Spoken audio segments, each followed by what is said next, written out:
नमस्कार, आप देख रहे हैं एसकेपी लाइव न्यूज। धार जिले की बदनावर विधानसभा क्षेत्र में केंद्रीय उड्डयन मंत्री ज्योतिरादित्य सिंधिया बीड़वाल पहुंचे। यहां पर भारतीय जनता पार्टी के प्रत्याशी मंत्री राजवर्धन सिंह दत्ती गांव के समर्थन में जनसभा को संबोधित किया। उन्होंने केंद्र की मोदी सरकार की योजनाओं का जिक्र किया। वहीं उन्होंने कहा कि 2003 के कालखंड की जनता को याद दिलाई। उन्होंने कहा कि यह भयानक रात के सपने की तरह थी। यदि आप वही कालखंड के सुल्तान को वापस लाएंगे तो सड़क में गड्ढे और सड़क कुछ पता नहीं चलता था। बिजली रात को कब आती थी, कब चली जाती थी। पत्नी फोन करती थी कि घर सुरक्षित तरीके से आना। याद रखना, सुल्तान यदि आ गया तो मध्य प्रदेश का हाल वही होने वाला है। वहीं सिंधिया ने कमलनाथ व दिग्विजय सिंह का नाम लिए बिना छोटे भाई बड़े भाई का जिक्र किया, इस जोड़ी का जिक्र किया। उन्होंने कहा कि कांग्रेस के दिग्गज नेताओं पर उन्होंने तंज कसे। कौन बनेगा करोड़पति शो के जिक्र पर पंकज, तूने कौन सा इसको ठीक कर दिया? माननीय मंत्री महोदय का स्वागत करेंगे। बैठिए बैठिए, नीचे नीचे। अरे नीले शर्ट वाले फोटो ले लूंगा आपके साथ। भैया बैठ जाते बैठ के जाओ, मैं आ जाऊंगा। कितना टोटल होता है आप जोड़ लीजिए। पूरी विधानसभा 65,000 हुआ। 65,000 लोगों का। भोपाल से निकलता है आदमी, रास्ते में एक जगह भी नहीं रुकता, सीधा भोपाल से बदनाम रहता है। ड्राइवर उनके साथ चले, परेशान कैसा नेता है आदमी, उसको एक झलक लगी हुई केवल बदलाव का विकास बदलाव। सरकार आपके खातों में डाल रही है। मैंने अपने जीवन में किसी सरकार को इतना पैसा डालते नहीं देखा। आपने कभी देखा? महाराज 55,000 लाडली बहना हमारी विधानसभा में। महाराज 2,20,000 मतदाता। महाराज पिछले विधानसभा 2,04,000 थे। महाराज 18,000 मतदाता बने। महाराज उसमें आधी महिलाएं। महाराज वो महिलाएं, वो बहनें जो जन्मी होंगी जब शिवराज सिंह पहली बार मुख्यमंत्री बने, वो लाडली लक्ष्मी कहलाई। महाराज आज बेटी स्वाभिमान है हमारा। अब वो लाडली लक्ष्मी। महाराज 8,000, 55,000 लाडली बहना, 63,000। तो वो लाडली लक्ष्मी जब मतदान देने जाएगी तो क्या अपने मामा को आशीर्वाद नहीं देगी? वो लाडली बहना जब मतदान करने जाएगी तो क्या अपने भाई को आशीर्वाद नहीं देगी? क्या भाजपा सरकार को आशीर्वाद नहीं देगी? कि महाराज सिंधिया जी को आशीर्वाद नहीं देगी? कि धन्यवाद, आपने भारतीय जनता पार्टी की सरकार बनाई। आपने संबल वापस लाने में हमारी मदद करी, लाडली लक्ष्मी लाने में हमारी मदद करी, लाडली बहना बनाने में आपकी मदद करी, मुख्यमंत्री कन्यादान चालू करने में आपकी मदद करी। और ये सेमदा से शेरगढ़ होके बरमखेड़ी का जो डबल रोड बन रहा है, मजा आएगा। देखो पूरा बन जाएगा। कालीकरा का पानी लाने में मदद करी, कोट का अस्पताल बनाने में मदद करी, बदलाव में सिटी स्कैन बनाने में मदद करी, डायलिसिस मशीन लगाने में मदद करी, सोनोग्राफी मशीन बनानी पड़ी। गांव गांव में बढ़ने लगे। ये एम्बुलेंस है बड़वाल के अस्पताल में, क्या पहले एम्बुलेंस आ सकती थी यहाँ पे? 2003 के कालखंड में बदनावर की बात छोड़ दो, बिड़वाल की बात छोड़ दो, भोपाल और इंदौर के बीच में हमें ढूंढना पड़ता था कि सड़क कहां है और गड्ढा कहां खत्म होता है। डच के गाड़ियों को नहीं लगती थी, हमारी रीढ़ की हड्डी को लगती थी। पत्नी फोन करती थी कि सुरक्षित तो पहुंच गए। और गांव की भाषा में बात करोगे, गांव की भाषा में बात करोगे तो उस जमाने में गांव और गांव के बीच में सड़कें नहीं होती थी। कहा जाता था भैया पगडंडी पकड़ लेना। याद है? अगर याद है तो ताली बजाओ। आज 20 वर्षों में शिवराज सिंह जी और भारतीय जनता पार्टी ने 44,000 जो किलोमीटर की सड़कें मध्य प्रदेश में थी, 20 साल के अंदर आज 5 लाख किलोमीटर की सड़कें बन गई हैं। पगडंडी ढूंढनी पड़ती, पगडंडी ढूंढनी पड़ती। याद रखना, अगर सुल्तान आ गया तो पगडंडी पकड़नी पड़ेगी।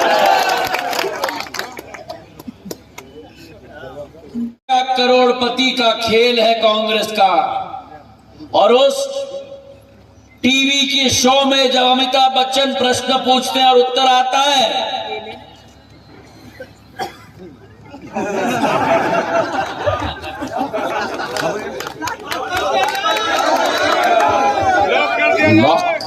किया जाए।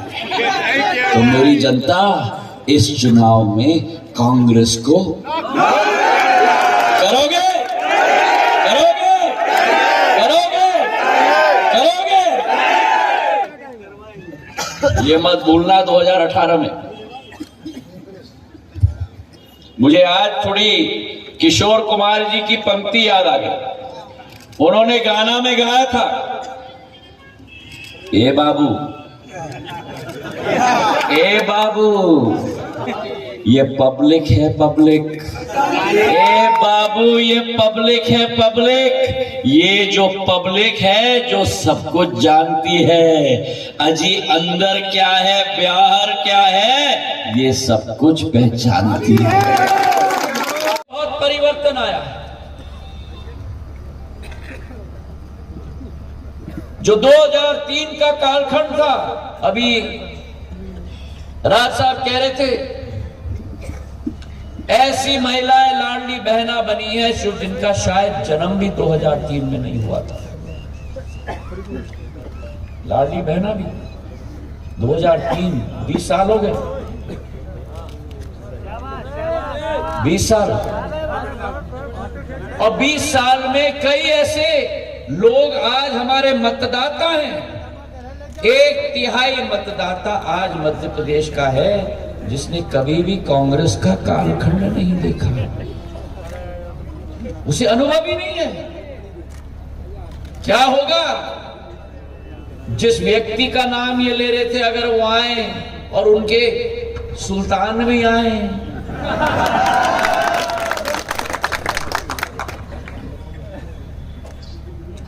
2003 का कालखंड वो भयानक रात के सपने की तरह था और उसे याद करना होगा, क्योंकि अगर आपने और हमने याद नहीं किया, अगर आप और हम भूल गए तो दोबारा वही कालखंड के सुल्तान वापस आएंगे।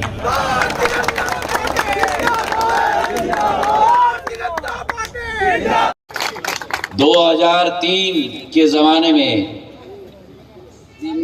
चिमनी में प्रकाश में पड़ते थे। अरे जनरेटर जिसके पास हो तभी तो आएगी। मेरे अन्नदाता के घर में जनरेटर था क्या? जनरेटर तो केवल सुल्तान के घर में होता है। सही है कि नहीं?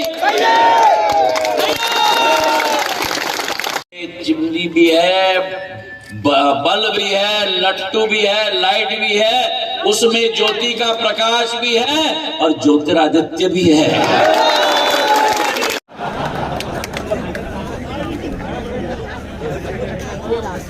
और कहा था कि अगर 10 दिन के अंदर कर्जा माफ नहीं होगा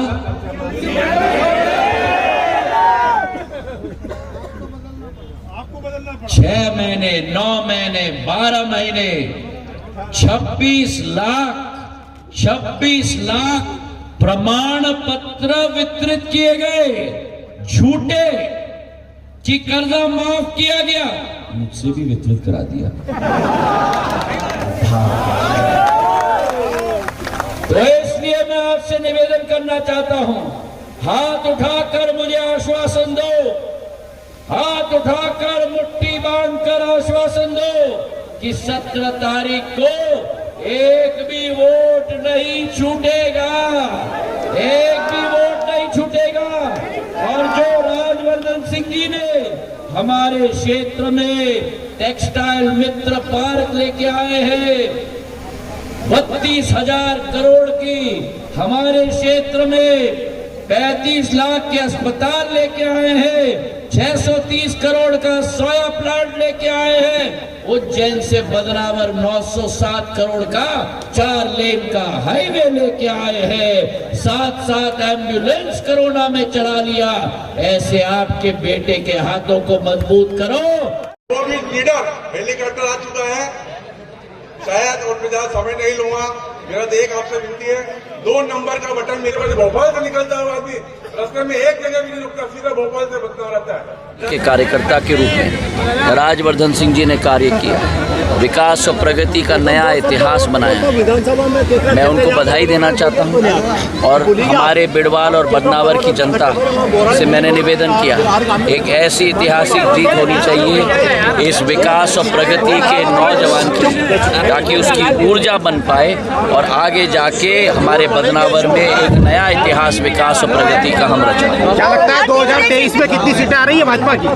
मैं ज्योतिष नहीं हूँ, लेकिन एक बार स्पष्ट बता दूं आपको, पूर्ण बहुमत के साथ भारतीय जनता पार्टी की सरकार मध्य प्रदेश में बनने जा रही है। दिग्विजय सिंह ने आज ट्विटर पे लिखा है कि राजनीति में उन्हीं लोगों का वही लोग आते हैं जिनकी चमड़ी मोटी होती है। ट्विटर पे लिखा है उन्होंने। क्या लिखा है? दिग्विजय सिंह जी ने ट्विटर पे लिखा है कि राजनीति में वही लोग आते हैं जिनकी चमड़ी मोटी होती है। राजनीति में केवल वही लोग आते हैं जिनकी चमड़ी मोटी होती है। अब इसमें मैं क्या कहूँ, मतलब उन्होंने तो बड़ी लंबी पारी सेंसलेस है उनका क्वेश्चन। चलिए सर, थैंक यू।